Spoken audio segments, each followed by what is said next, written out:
A horror movie review is never late, Frodo Baggins. Nor is it early. It arrives precisely when it means to.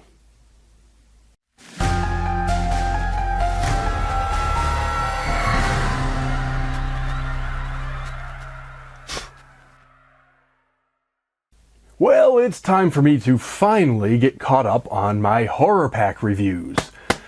I know this has been a long time coming because, well, I've been running a bit behind on everything.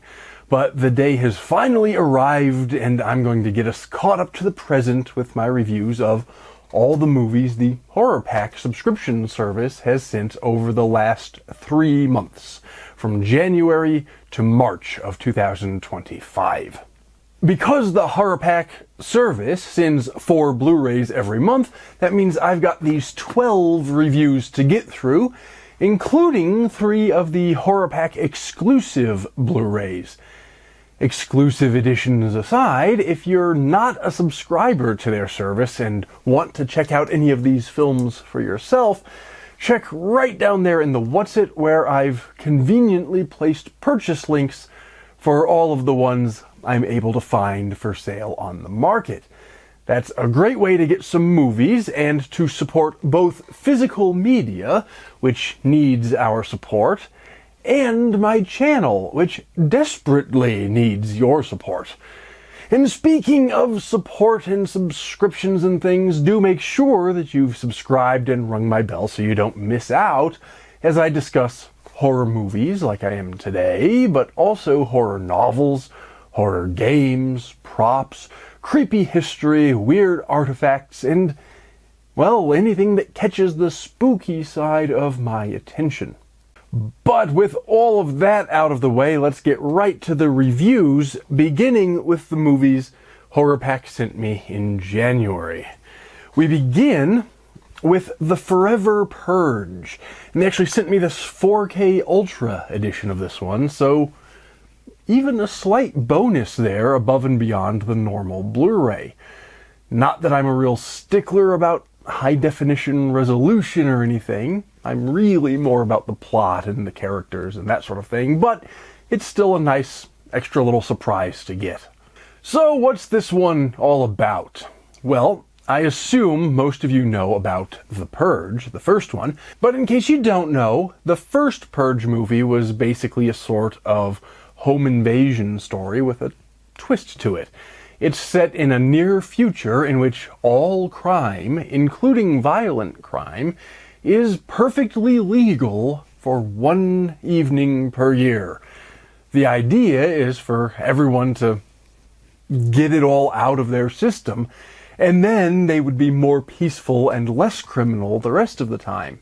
Now, that was a great movie, but of course, because it was a successful movie, that means it spawned a whole franchise of sequels, not all of which have lived up to the original. This is, I think, the 5th in the franchise, and in this one, instead of just purging for 1 evening, various factions have decided to just keep the violence going permanently. That's why it's called the Forever Purge. On some level, that is, of course, the inevitable outcome of such a policy, and is exactly why, even if we were to put morality aside, something like The Purge could never work. Catharsis doesn't really work. People just end up getting a taste for violence, so something like The Purge, a policy like The Purge, if implemented in the real world, would just create a more violent culture. And that's in large part what's depicted here, because the people don't just purge for 1 night, they get a taste for it and they keep going. Despite being good and plausible in that sense, I have to admit, I kinda hated this movie when I first saw it a few years back.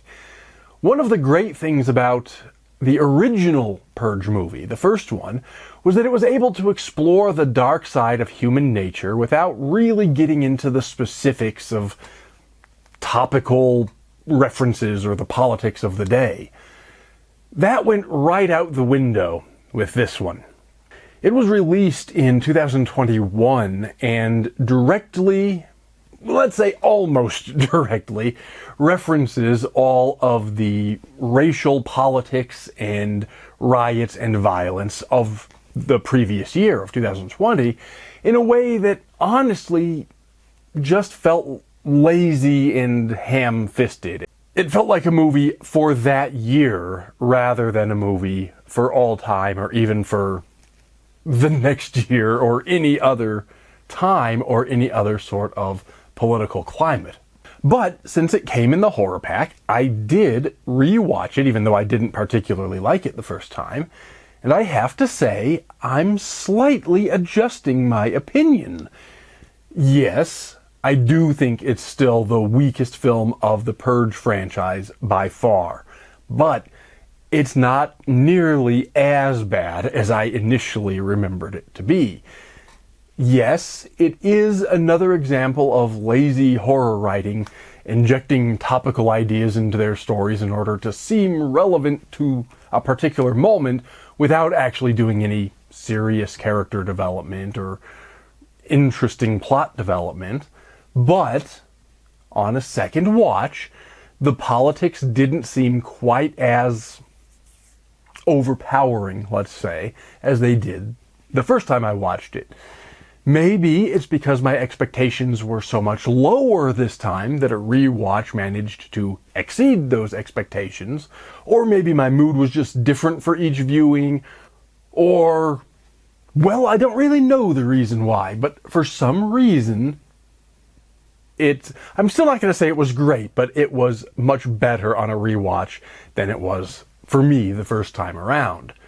Either way, I was mostly, this time, able to just shut my brain off for a couple hours and enjoy a heavily flawed but decent action horror movie. I still can't really say I recommend it, but I will admit I was initially at least somewhat wrong, and I will somewhat increase my prior rating. And as of now, based on this rewatch, I think I'll give this one a C-. The next one was Ouija Shark 2, which does pick up pretty much where the first one left off. Amazingly enough, they left it open for a sequel, and how they really managed to get more than one movie out of a Ouija board summoning an evil incorporeal shark, I may never understand, but they certainly pulled it off. I don't think I really even need to summarize the plot on this one because, well, I think the title pretty much tells you all that you really need to know. Ouija Shark. There you go. As for quality, well, honestly, it's terrible, but it's not trying to be good. It's one of those deliberately bad movies that you might nevertheless enjoy, particularly if you've consumed sufficient alcohol to shut down your higher reasoning functions. Let me put it this way. There's a scene in which a bunch of bikini girls break into a musical number while traveling through hell itself. And no, this movie is not otherwise a musical. That was a one-off scene. So if that kind of zaniness is what you're looking for, this one might serve you well. Or if you liked the first one, you can consider this one more of the same. It's one of those that's hard to rate because my objective rating would be extremely low. The acting isn't great, the budget is non-existent, and the plot is, let's say, barely coherent. But because all of those things are intentional, one has to adjust to account for people who are deliberately looking for a schlocky movie. And a lot of horror fans do like to seek this kind of thing out. And so, at the end of the day, I'm going to also give this one a C-, but for entirely different reasons than the first one. And then we have a film called Broadcast Signal Intrusion. This one is about a guy who becomes obsessed with recordings of instances in which someone intruded upon a broadcast television signal. The most famous one of those, I think, was probably the so-called max headroom intrusion, which is a real thing that, honest to God, happened in 1987. If you're not familiar with it, you should look it up to add some high-quality weird to your life. But the gist of it was that in the middle of this TV broadcast out of Chicago, the normal, regularly scheduled signal was interrupted by a low-budget, amateurish video of a guy in, of all things, a max headroom mask. And no one ever figured out who did it. The culprits have never come forward, they've never been caught. No idea who did it or why or what it was supposed to be. So, of course, there have been all these conspiracy theories about that one in particular and several others along those lines. Well, in this film, we're dealing with the same idea. A guy is trying to solve the mystery of a series of such signal intrusions, and he ends up believing that he's uncovered a much darker conspiracy than, well, what we all seem to assume most of those are, which is just some drunk kids intruding on a television broadcast. This is a bit of a slow burn movie, but it's the kind of slow burn I really like. As weird as it is to see a movie that's set in the late 1990s marketed as a period film, because, well, that doesn't feel all that long ago to me. I'm not that old, damn it. Nevertheless, it was actually weirdly nostalgic to watch this character as he started tumbling down the rabbit hole, so to speak. Though I was never as obsessive as our main character becomes, and my experiences never turned into a horror story, I spent plenty of my own evenings tumbling down similar rabbit holes back in the day. And though the plot is slow to develop, I think the film all but perfectly captures what it's like to fall into that sort of conspiratorial thinking or that sort of obsession over a mystery. Admittedly, I don't know if the final payoff in this film quite justifies the time it takes to get there, but on the other hand, I think the journey itself may be more important than the destination. It's probably going to appeal mostly to those of us who grew up on the early internet and have some recollection of these kinds of mysteries, or maybe even to younger audiences today who still enjoy a good conspiracy theory. I'm not sure if people with no awareness of those signal intrusion phenomena will really understand this movie, but for those of us who do, it's a lot of nostalgic fun. I'll give this one a solid B+. And then, the HorrorPack exclusive for January was a film entitled 9 Windows. And if it's one you're interested in, don't worry. This Blu-ray edition is a HorrorPack exclusive, but I have indeed found other editions available for sale, so it will be included in my links down in the What's It. Fret not.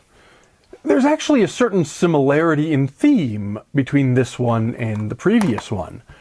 Both are about people who spend a lot of time obsessively staring at screens and find themselves getting caught up in something dark and unexpected. But in this case, it's a woman bound to a wheelchair after an accident who spends her time as an internet troll.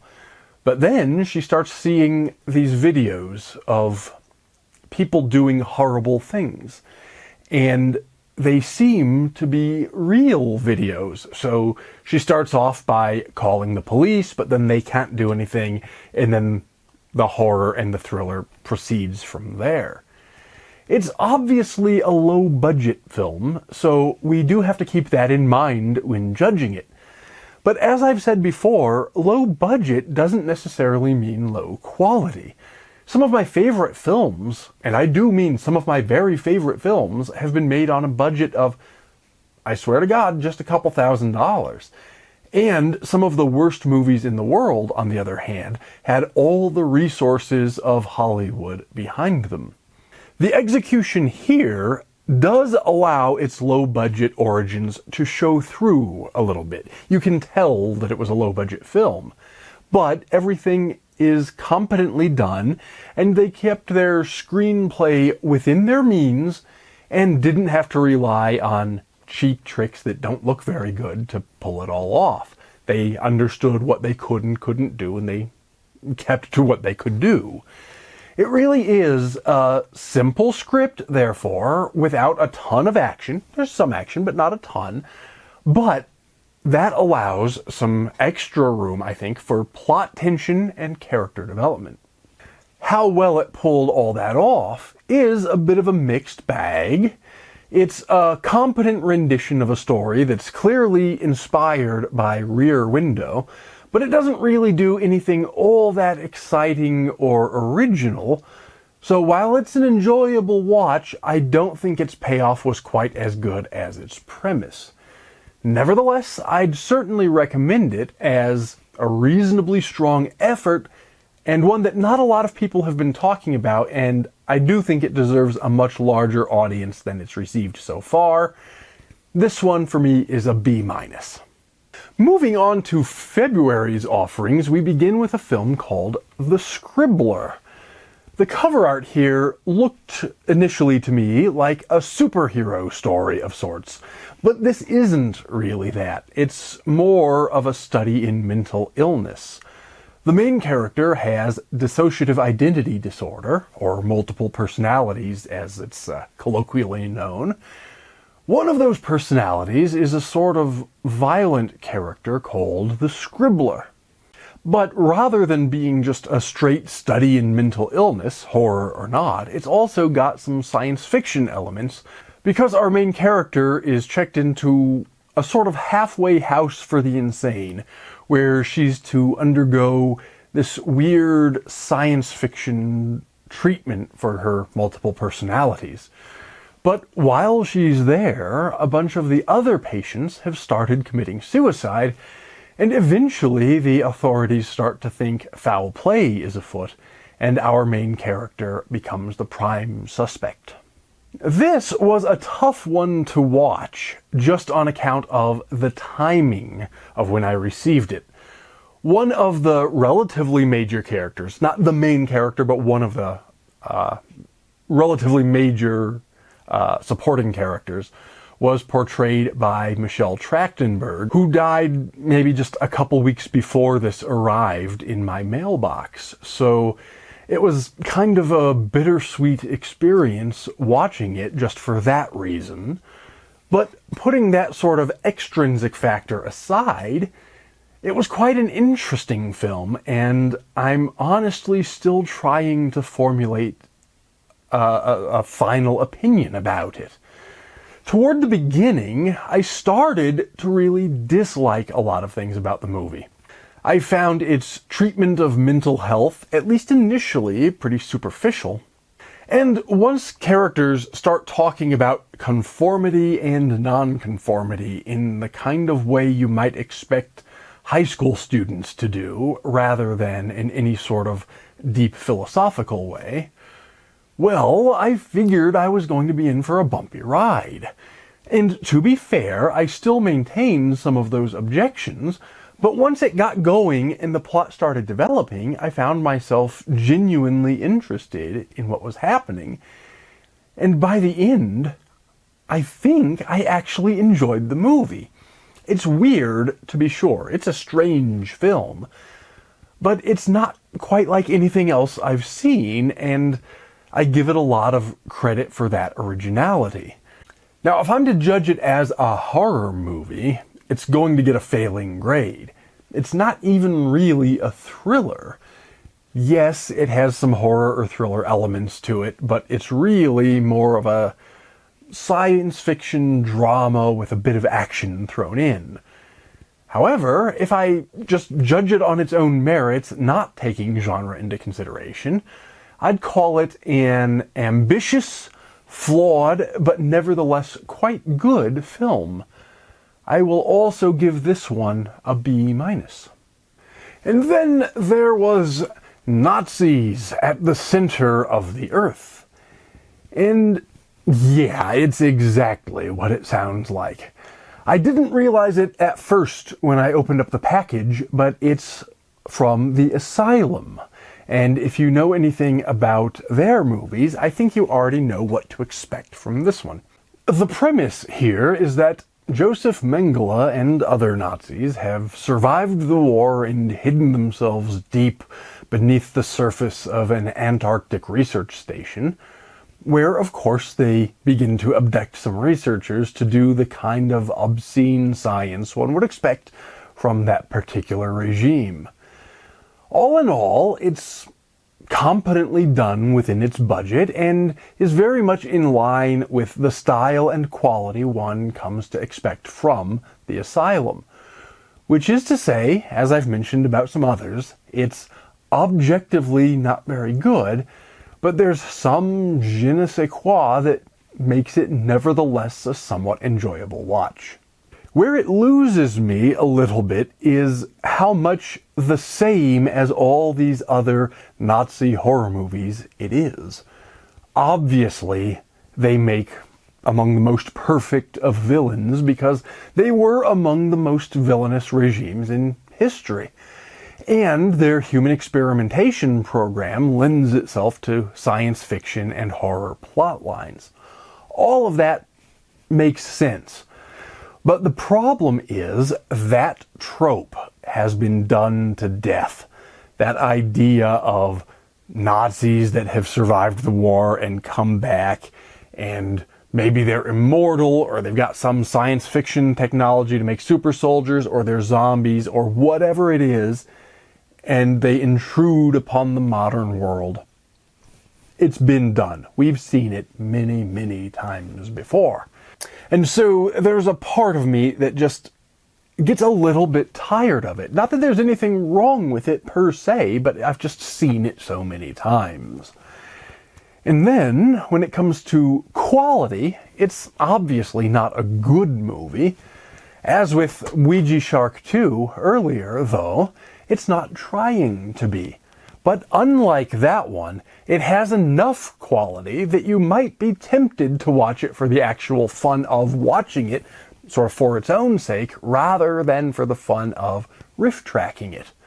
But because so much of its plot and premise do feel so familiar, that temptation might lead to some measure of disappointment if you start to take it too seriously.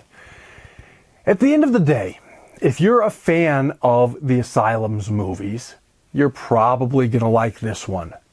It is what it is. You're probably going to like it.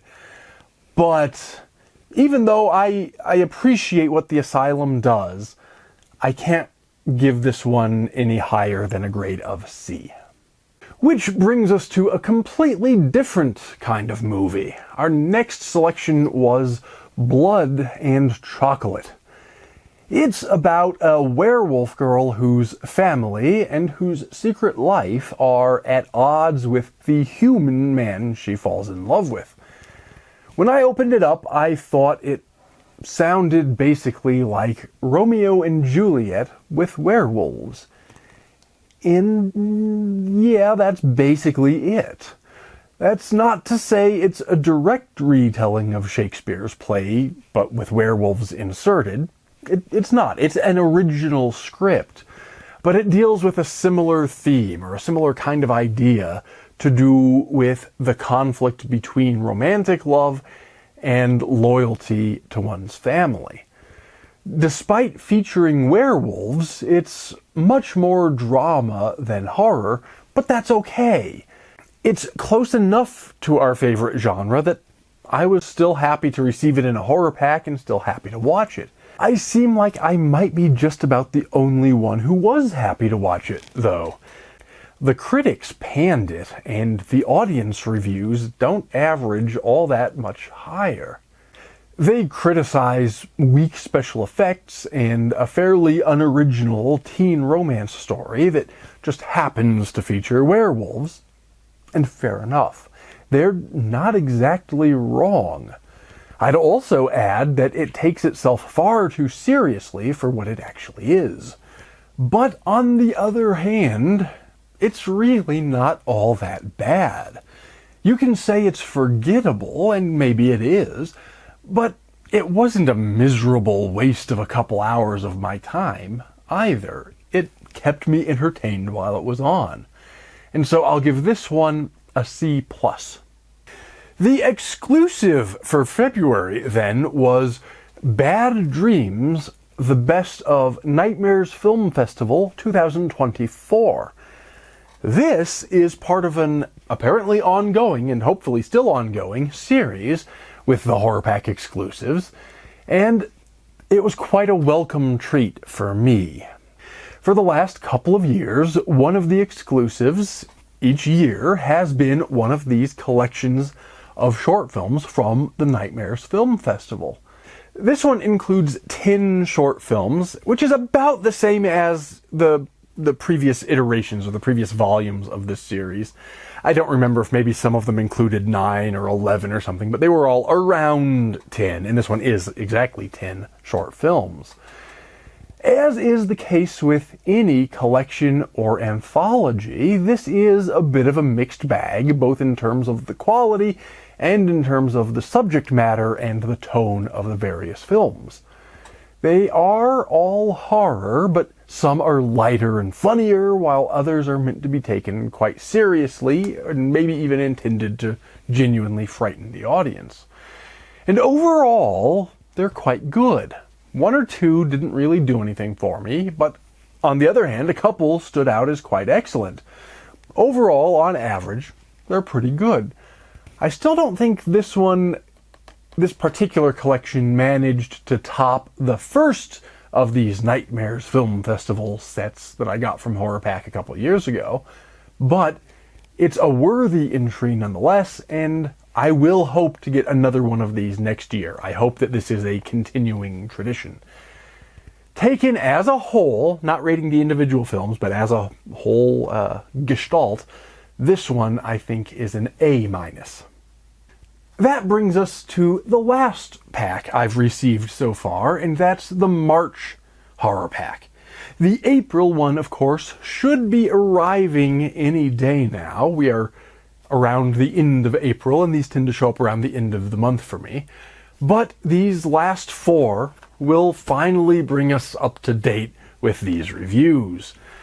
The first of those was a film entitled The Other Lamb. It's one that I wasn't at all familiar with in advance, but it deals with a subject I've always found fascinating, and that is what life is like, sort of from an insider's perspective, in a cult. In this one, I don't want to spoil too much of the plot, because describing too much, I think, would reveal things that shouldn't be revealed until later. But to give you some idea of it, it's basically about a young girl coming of age in this cult. She's grown up. She was born into the cult, and it's all she's known, and now she's becoming a young adult. The horror here is somewhat understated through much of the movie. Don't be expecting blood and guts and jump scares all the way through. Don't expect ghosts or monsters or demons either. It's a realistic sort of horror about this cult, about life in this cult. And it's a real slow burn that takes its time to develop both its plot and its characters. Mostly, I mean that in a very good way. But I do have to admit that even though I like this kind of a slow burn that focuses more on the characters and really lets us get to know the characters intimately before the horror develops or as the horror develops gradually. I love all of that.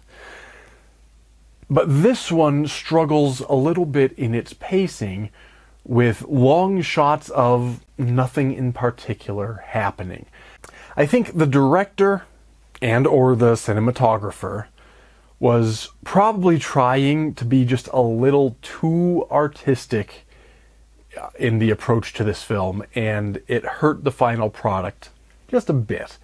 It felt a little bit self-indulgent in its style, even recognizing that the slow burn structure generally serves it well.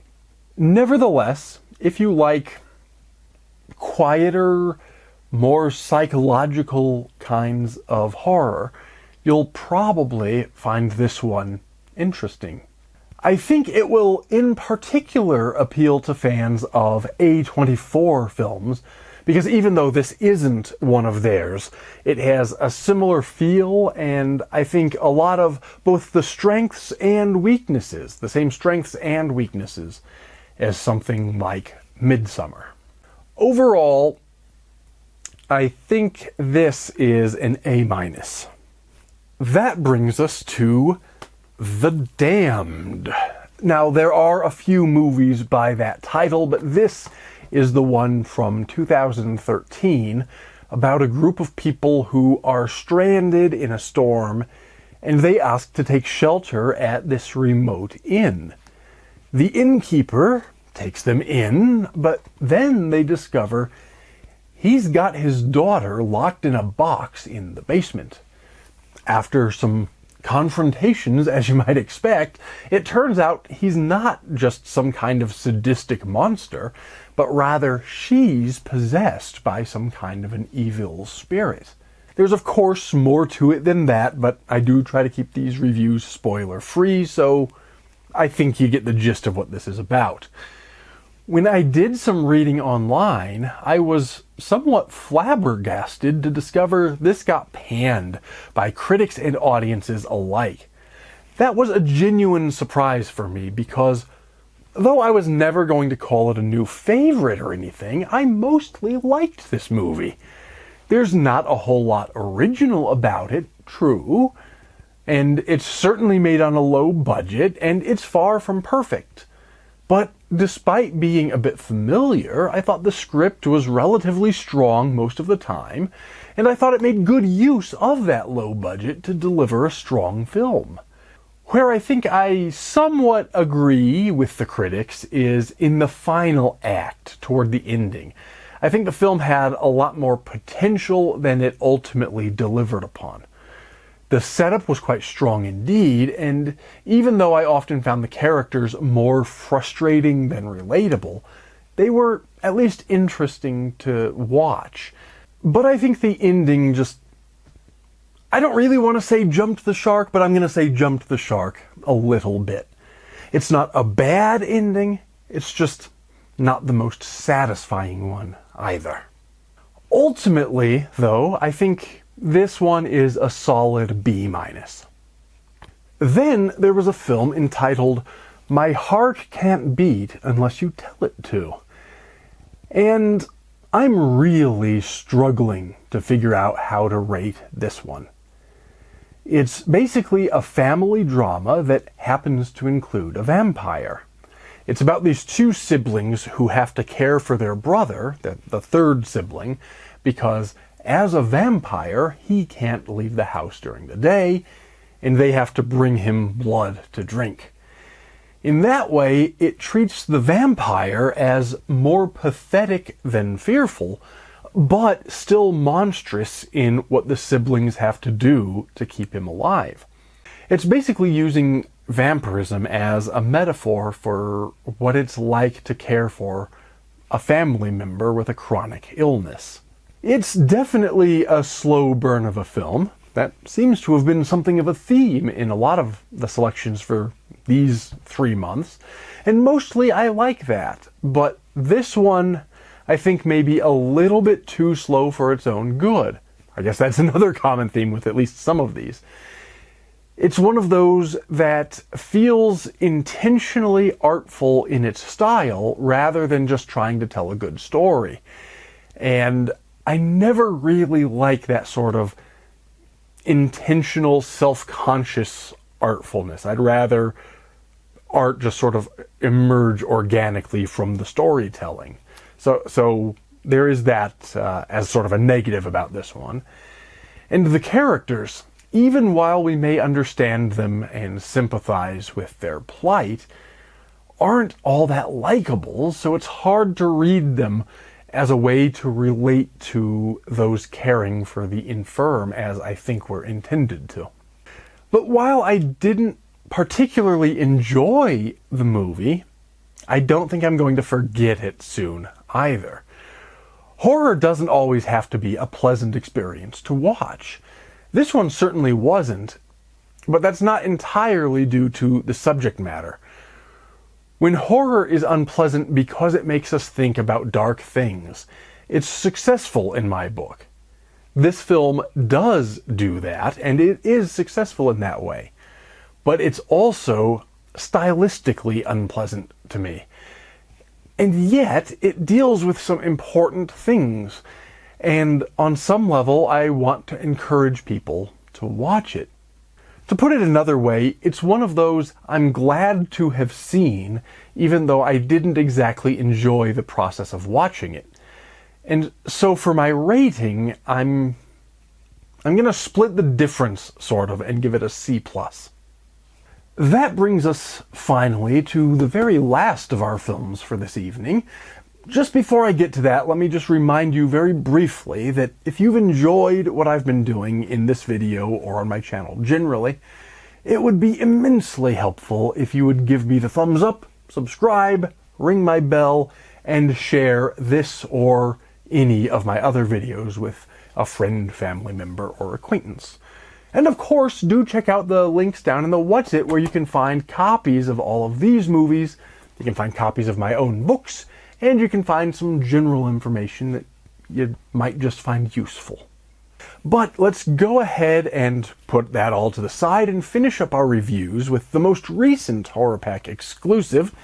This is exclusive number 106, and it's a film entitled 1031 Part 3. Now, I have to admit, I still haven't seen parts 1 or 2. So if you're looking for an informed comparison between the three, I'm afraid I'll have to disappoint you. But what I can tell you is that this is an anthology film, which consists of 4 short films, along with a little bit of extra wraparound material. It's got some fake trailers and a sort of Scream Queen horror host opening and closing. Now, obviously, given the title, this has a Halloween theme to it, so it's a little bit out of season right now, but that's okay. I like to keep Halloween all year round, so I had no problem sitting down for these stories. And overall, I liked it. Yes, it's another low-budget one, but I think it really did make good use of the resources available, and the short films within it, came out looking and feeling pretty good. While I was watching it, it brought to mind things like Creepshow and Tales from the Crypt and Tales from the Dark Side and that sort of thing. And while I wouldn't say this holds up to the very best of those programs, I honestly think at least most of these short films would have fit in with any of those old anthology programs. Maybe not as the high watermark of those programs, but they would have fit in with the sort of average films on those shows or in those movies. And I mean that as high praise indeed. It's not super scary stuff. This is light, fun horror in that sort of comic book, Tales from the Crypt sort of a style. But it is that kind of light and fun horror that we used to love from those kinds of programs, and we don't get that much of it anymore. This kind of horror that doesn't take itself too seriously, but still makes an effort to be actually good rather than deliberately trying to just be terrible and outrageous. And I have a lot of respect for all of that. It's not perfect, and the films here aren't going to be ones that are going to stick with me for the rest of my life or anything like that, but I do highly recommend it. I'm going to give this one a very strong B+. And now that I have seen this one, I'm certainly going to track down parts 1 and 2. But, alas, that brings us once again to the end of our time together. I'm going to do my best not to get so far behind on these videos again in the future. And for that matter, not to get so far behind on making videos in general, movie review videos or otherwise. Life does have a way of foiling our plans, and things sort of got away from me these last few months. But I've got a notebook full of video ideas. I've always got book and movie reviews, but I'm also planning on getting back to some more deep dives into the horror genre, so I hope you'll all join me for that. I also might have one or two other surprises planned, but in the meantime, as always, take care and stay scared.